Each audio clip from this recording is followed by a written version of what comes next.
Supreme Court could decide next year whether to take up the issue of homeless sweeps. San Francisco Governor Newsom and about 24 other cities have asked the court to hear an appeal of a ruling by the Ninth Circuit. A federal judge cited the ruling to block San Francisco from clearing camps without first offering adequate shelter space. So the Ninth Circuit Court since clarified the injunction does not protect people who refuse offers of shelter, but it has raised questions about how to define who is voluntarily homeless. Now, Lauren Toms did get some perspective for us from an unhoused man who has found his purpose living on the streets.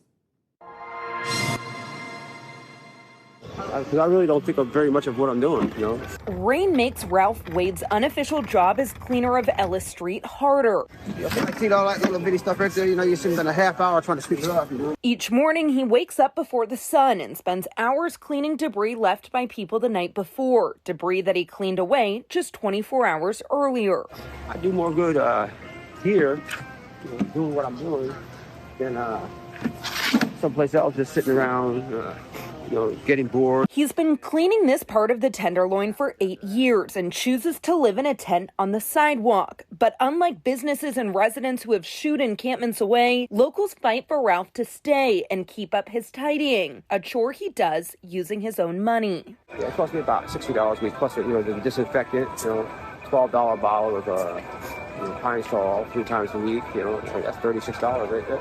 In the month of November, the city says they offered shelter to 350 unhoused people, and less than half of those people, just 117, accepted. And Chris Calandrillo of Episcopal Community Services says while this number is unsurprising, each person has unique needs and preferences for housing. People often don't accept the first offer.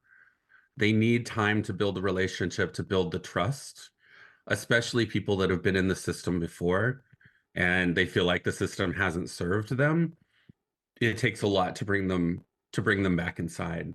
As of this week, 429 people remain on the city's waitlist for housing. And while for some the system will work in their favor, for Ralph, he's taking matters into his own hands. I'm not going to wait on them, you know. If I have some patience, you know, something will come up. A retired baker, Ralph says he can afford to rent a place and just started his search as aging in his tent has started to take a toll on his back. But his top priority is staying nearby, keeping Ellis Street between Taylor and Jones clean and a protective eye on a nearby senior living facility. That's where my heart is right there. God forbid if something happened and then I was someplace on the other side of town I couldn't get here, you know. Because there's a lot of people there, they're going to need help getting out of there if something does happen. Ralph says he chose this way of life after living nearby in the 80s. But drugs and crime, he says, have created an entirely different culture for unhoused people. All of them super to me, even the police, you know, they think cool. You got a certain faction of people out here that are making it bad for everybody else, and that's not fair. Rain or shine, Ralph says cleaning Ellis Street gives him joy and purpose, with no plans to stop. I believe in my heart that I'm gonna find a place, and it's gonna come about. I don't know how. The Lord works in mysterious ways, you know what I mean? And if it doesn't, you know, my tent's sufficient enough to keep me going, you know? As far as what's next in the legal battle over sweeps, the San Francisco City Attorney's Office tells us they are waiting on the Ninth Circuit to rule on a few other issues in their appeal. That is expected to happen early next year. And after that, a further appeal could be taken up by the Supreme Court.